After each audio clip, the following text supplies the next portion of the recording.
Asumsi sotoy. Yang penting Asoy. Kita kali ini bertiga mau ngomongin tentang pemberitaan, tentang isu-isu yang lagi hangat. Salah satunya tentang Edi Mulyadi. Nah, Edi Mulyadi ini menarik banget nih, ya kan? Kenapa? Yaitu apa ya? Makanya kita tuh nggak boleh asal bicara, nggak boleh. Pelajarannya banyak nih, nggak boleh ibaratnya terlalu merasa punya apa ya, punya keyakinan kayak gimana. Boleh silakan mengkritik, tapi hati-hati dalam melontarkan perkataan. Kenapa sih ini Edi Mulyadi? Nah, coba kita tanya dulu nih sama Tiko nih. Ya. Asumsinya apa coba? Kita belum kenalan tadi. Udah lah, belum sebelumnya Nah udah. ini gue Tiko, kalau tentang Edi Mulyadi ya, ya kita tahu lah kalau emang ibu kota pindah itu kan udah kesepakatan ya dari Betul. DPR ya, udah diketok. Cuman kan ada satu partai itu ya Apa itu? PKS Oh, PKS. ya, mungkin agak kontra. Bahkan ada beberapa quote ya bro ya, ketika PKS tidak setuju berarti jalan pemerintah sudah benar. Nah, Ada quote itu. betul. Nah, kalau masalah Edi Mulyadi itu memang benar sih apa yang dikatakan Bro Rial tadi, bahwa sebenarnya perkataan itu kita harus hati-hati juga. Nah, Apalagi tentang sebuah suku ya. nah. Kita tidak boleh mengkreditkan apa istilah diskreditkan suku seperti apa. Padahal Edi Mulyadi pun juga dia berasal dari suku manapun kan gitu loh. Coba kalau posisinya dibalik seperti itu. Nah, apalagi si penduduk yang ada di Kalimantan tersebut juga tersinggung. Gimana coba kalau nanti seluruh pulau itu tersinggung dan tidak terima dengan pernyataan si EM itu, apalagi dia juga petugas partai ya? Katanya sih udah enggak. Katanya dia udah enggak diakui juga gitu loh. Ya itu berarti cuci tangan dong. Ya kan? Dulunya sempat Setelah nyalek ngapain, katanya. iya, dulu sempat nyalek sih katanya. Ya gue nggak ngebayangin aja sih, maksudnya nyalek dengan orang dengan istilahnya suka merendahkan suku antar sesama suku, kayak gitu mau jadi pemimpin ya pemimpin kayak gimana gitu loh ya. Ya itu aja sih dari gue sih, nanti kalau ada ini gue tambahin.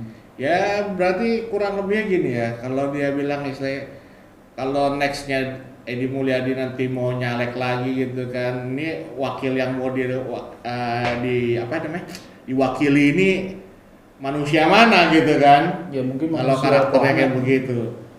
Nah, kalau menurut gua sih gini ya.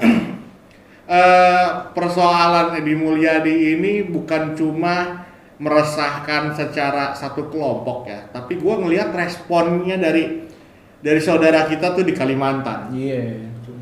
Kekompakan mereka itu satu hal yang gua salut. Mereka minta itu diproses secara hukum yang berlaku ya, positif Indonesia.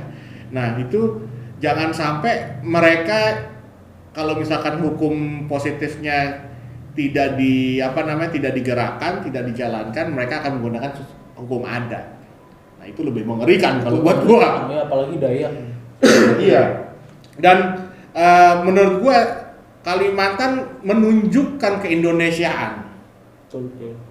menunjukkan kebinekaan. Dan ada juga yang istilahnya gue baca berita itu tentang dari suku dari apa perwakilan orang Sunda ya, yang yang bilang bahwa itu ikat kepala yang dipakai Edi Mulyadi itu bukan untuk tidak tepat lah penggunaannya, karena ada penggunaan yang itu untuk hal yang baik, bukan untuk mencaci maki seperti itu. Jadinya gini, kita melihat bahwa ternyata di Indonesia itu masih kuat loh, kental untuk urusan persatuan Indonesia ini, ya kan? Karena apa? dukungan itu bukan cuma dari Kalimantan. Kita yang istilah di pulau-pulau lain atau kita dari suku lain pun pengennya hal itu ditindak tegas gitu dari kepolisian supaya nggak ada lagi nih Edi Mulyadi yang lain main asal bicara, berlindung di undang-undang kebebasan berpendapat. Cuk, nggak segampang itu gitu. Kita kebebasan berpendapat juga ada aturan mainnya, ada pakemnya. Masa istilahnya gini deh simpelnya, kalau lu nggak mau dijewer orang nggak mau dijewer orang, benar nggak? Kalau nggak mau ditimpuk batu sama orang, jangan nimpuk batu sama orang. Gitu. Nah, kalau dari Bro Duta gimana nih? Ya, ini menarik terkait kasus yang tentang Pak Edi Mulyadi yang jelas saya setuju dengan apa yang diberikan Pak Fadlizon waktu itu di acara TV. Mengucapkan maaf adalah tanda salah, tapi proses hukum tetap berjalan. Betul. Seperti itu. Jadi saya dengar juga bahwa kemarin sudah ada panggilan dari polisi ya Bang yang pertama. Betul. Nah, semoga di panggilan kedua ini Pak Edi Mulyadi bisa menunjukkan sifat jiwa istilahnya leadershipnya. Keberaniannya. Buktikan bahwa Pak Edi bukan macan mengeong. Nah, gitu. Nah, sebenarnya ini dari sisi lain ini dari jumlah exposure-nya dapat. betul. Maksud dan tujuannya dapat. Dan terbukti katanya sudah ada 1000 telepon yang menghubungi Pak Edi Mulyadi. Gue bingung, 1000 telepon ini deep collector atau siapa yang telepon ini? Dan bayangin 1000 telepon, handphone kita 1000 telepon udah mati, 1000 telepon dia bisa terima 1000 telepon. Lo bayangin. Nah, tetapi ya itu tadi kita harapkan ini negara hukum, proses hukum harus tetap berjalan. Kita percayakan kepada para Kapolri ya yang sudah suka, intinya adalah hukum yang seadil-adilnya. Sehingga juga teman-teman di Kalimantan juga bisa bahwa ini sudah dipercayakan kepada yang memprosesnya, ya kan, sebagai warga yang baik kita serahkan kepada pihak yang berwajib. Betul. Seperti itu. Dan saya harapkan juga kepada pihak semuanya ya di sini kita adalah Indonesia ya, jadi tidak ada saling menghina ya, sara ya, suku, agama, ras ya. Jadi pemindahan Kalimantan itu saya rasa itu sudah merupakan suatu jalan yang terbaik menurut saya, karena itu sudah ada pada zaman Pak Soekarno. Saya sudah bilang waktu itu di YouTube saya juga mengenai dari sisi geografis, dari segi ekonomis juga ada ya, dari segi yang lain-lain itu sepertinya sudah dipertimbangkan oleh Pak Jokowi. Nah, bahkan ini menjadi titik pusat dunia ya, karena contohnya dari UEA pun sudah bersedia memberikan investasi yang nominalnya juga agak sedikit ya. Nah, makanya kita harus istilahnya membuka diri juga bahwa memang di luar juga memberikan sorot besar di pemindahan ibu kota ini. Dan kita sebagai Indonesia harus berbangga hati juga bahwa memang Kalimantan, tempat yang baru ini menjadi sudah sorotan dunia seperti itu.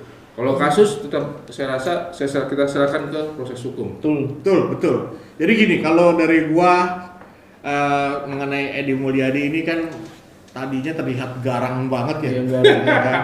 Ketika melontarkan statementnya dia tuh kesannya kayak, wih dia berani sekali gitu loh, gagah sekali. Sampai ada dia statementnya dibilang, ayo bawa ini ke meja hijau, meja kuning, meja apalah gitu. Cuma ketika ada panggilan Barreskrim kok mangkir, ada aja alasannya. Tunjukin dong jiwa kesatria. Katanya kan ibaratnya berani ya kan, mau ke meja hijau, meja apa gitu. Kalau misalkan mau di meja bundar sih udah ada konferensinya dulu. apalagi dia berani ngatain macan mengeong terhadap dia sendiri. Karena apa? Kalau dia ngatain Prabowo istilahnya macan mengeong gitu kan ya. Padahal Edi Mulyadi. Nah, mungkin dia bukan macan mengeong. tapi kucing mengembe. Si Edi Mulyadi. Iya, ya kan? Karena nggak menunjukkan jiwa kesatria, ya kan?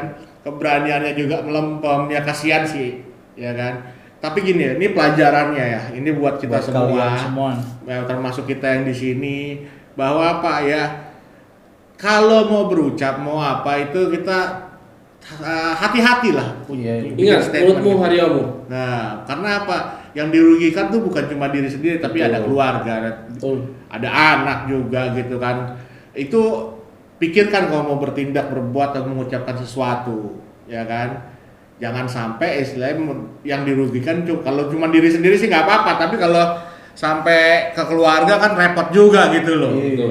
Udah gitu buat apa ya, pendukung-pendukungnya Edi juga nggak usah ibaratnya mau kayak gimana ngedukungnya, ikutin aja lah proses hukum yang udah ada di Indonesia gitu loh, berjalan secara jalur hukum. Betul, kita harus kan? belajar juga dari Pak Ahok adalah seorang negarawan. Wih, Ya, dia walaupun sudah tidak, dia datang langsung. iya, Kita harus belajar dari itu. Walaupun saya tahu pada waktu itu banyak sekali yang ya tahu sendiri, banyak yang mencampur dengan urusan politik segala macam agama, tapi beliau Pak Ahok menunjukkan sikap negarawan. Dia Satria. panggil, pada saat dipanggil dia langsung 1 kali 20 menit langsung datang. mantap. Mantap, mempertamu. Kita harus belajar dengan Pak Kita Ahok. semua belajar soal kedisiplinan, soal kedisiplinan dan apa ya, keberanian Betul. untuk menghadapi masalah. Oke? Oke, Untuk sekarang mungkin kita udahi dulu ya. betul.